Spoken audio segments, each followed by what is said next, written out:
غرض جب طالوت فوجیں لے کر روانہ ہوا تو اس نے ان سے کہا کہ اللہ ایک نہر سے تمہاری آزمائش کرنے والا ہے، جو شخص اس میں سے پانی پی لے گا اس کی نسبت تصور کیا جائے گا کہ وہ میرا نہیں، اور جو نہ پیے گا وہ سمجھا جائے گا کہ میرا ہے۔ ہاں اگر کوئی ہاتھ سے چلو بھر پانی لے لے تو خیر۔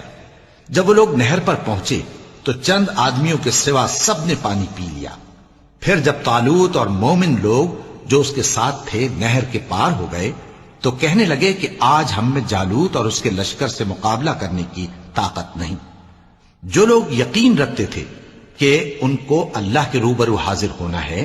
وہ کہنے لگے کہ بسا اوقات تھوڑی سی جماعت نے اللہ کے حکم سے بڑی جماعت پر فتح حاصل کی ہے، اور اللہ ثابت قدم رہنے والوں کے ساتھ ہے۔ اور جب وہ لوگ جالوت اور اس کے لشکر کے مقابل میں آئے تو اللہ سے دعا کی کہ اے پروردگار، ہم پر صبر کے دہانے کھول دے اور ہمیں لڑائی میں ثابت قدم رکھ